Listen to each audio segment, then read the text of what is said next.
Assalamualaikum warahmatullahi wabarakatuh. Selamat pagi anak-anak.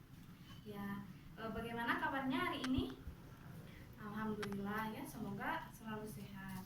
Alhamdulillah pada kesempatan kali ini kita masih diberi umur dan kesehatan untuk bisa melaksanakan pembelajaran. Nah, sebelum pembelajaran dimulai, alangkah baiknya kita berdoa dalam hati bersama-sama menurut kepercayaannya masing-masing. Berdoa dipersilakan. Selesai. Kelas 3 ada yang tidak hadir? Hadir semua ya, alhamdulillah.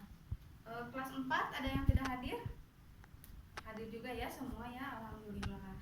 Nah, anak-anak, pada kesempatan kali ini kita akan melaksanakan pembelajaran kelas rangkap. Jadi kelas 3 dan kelas 4 disatukan dalam satu ruangan ya. Tapi walaupun begitu, mudah-mudahan pembelajarannya tetap terlaksanakan dengan kondusif. Nah, untuk kelas 3 kali ini materinya itu tentang uang ya, penggunaan uang. Nah, tujuan pembelajaran kali ini untuk kelas 3 yaitu agar kalian bisa mengetahui fungsi uang dalam kehidupan sehari-hari. Nah, sekarang untuk kelas 4. Untuk kelas 4 materinya pecahan ya. Tujuan pembelajaran pecahan ini agar kalian bisa menggunakan pecahan dalam kehidupan sehari-hari. Nah, sekarang Ibu akan menjelaskan sedikit ya tentang fungsi uang. Fungsi uang ini ada fungsi asli dan fungsi turunan. Fungsi aslinya itu uang sebagai alat tukar. Maksudnya alat tukar itu dimana ketika ibu punya uang, tapi ibu tidak punya beras, maka ibu tukarkan uang tersebut dengan beras. Nah, yang kedua uang sebagai alat ukur. Maksudnya alat ukur di sini adalah misalnya contoh Pio mau membeli penggaris dengan harga Rp3.000. Nah, jadi sebagai alat ukurnya Pio harus mempunyai uang Rp3.000 untuk dapat membeli penggaris. Nah, lalu yang kedua ada fungsi turunan. Fungsi turunan yang pertama uang sebagai alat pembayaran. Maksudnya alat pembayaran ini berbeda dengan alat tukar. Alat pembayaran ini di mana uang dibayarkan tanpa benda atau jasa apapun. Contohnya misalnya untuk pembayaran pajak dan lain-lain. Yang kedua, uang sebagai penunjuk harga. Maksudnya penunjuk harga, contoh misalnya jeruk harganya 10.000 per kilo, sedangkan apel 8.000 per kilo ya.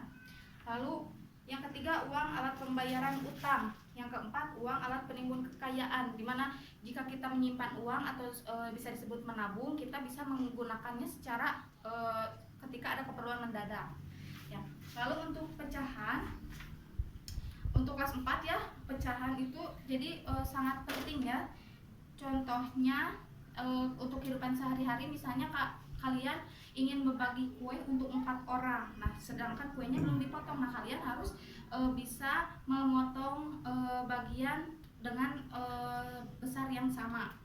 Atau misalnya dalam sekelas ini, misalnya kelas 4 ada 30 siswa. Nah, ibu akan membuat kelompok dengan jumlah siswa yang sama. Jadi, jika membuat 5 kelompok, berarti satu kelompok harus berapa orang ya, seperti itu. Nah, ini contoh uang ya.